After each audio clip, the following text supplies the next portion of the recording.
Hello everyone, in this video I'm going to explain how to solve problem C2 of ENCODE October 2021. The name of the problem is IEEE event hard version. This is similar to the easy version except that we have to find the length of the longest non-decreasing subarray. There is a direct algorithm which we can apply to solve this problem. Let's look at that algorithm. We'll take this example itself. We'll look at the examples before going to the solution. For the first test case, we can consider 2, 3, 7, and 18, or 2, 3, 7, and 101. The length of these subarrays is 4. And even in the sixth one, 0, 1, 2, and 3 is a subarray with length 4. So we'll take this one as an example and see how to solve this using dynamic programming. 0, 1, 0, 3, 2, 3.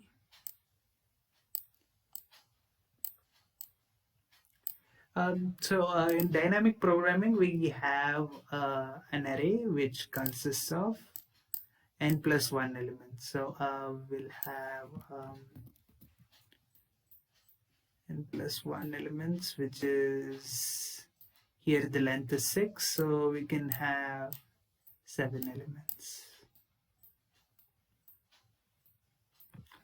So these 7 elements are initialized with infinity.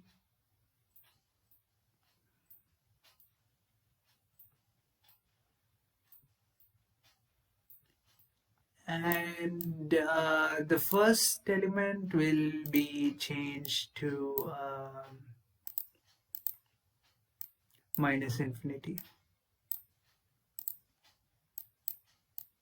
So this is the setup for performing DP. So we'll start with DP.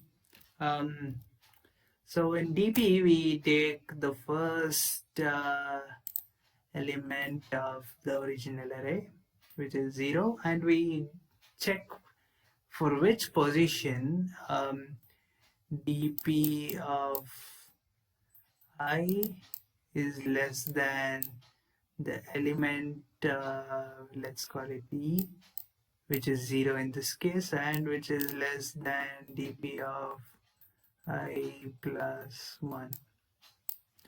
Or we can consider it as this way. We can consider it as dp of I minus 1 and dp of I. It's the same, depends on what indexing we're using, whether it's 0 indexing or 1 indexing. So here it'll be minus infinity and infinity. That's because minus infinity is less than 0 and infinity is greater than 0. So we replace dp of this with the element E. So it'll be, after replacing it, it'll look like this 0. So we keep on doing that for the other elements as well. We take 1, we replace this one with 1. We take 0, and since 0 is already there, it won't get replaced. Then we go ahead to 3, replace this with 3, and we get 2, so we replace 3 with 2. Then we get a 3 at the end, so replace 1 infinity with 3. So this is the array which we get. So we need to check the length of this array. We exclude this minus infinity. Then we start with 0, and this is the longest increasing subsequence that we get. So the length of this is 4, which is all those elements which is greater than minus infinity and less than infinity. So that is the length of that array is the longest increasing subsequence. That is our answer. Thank you.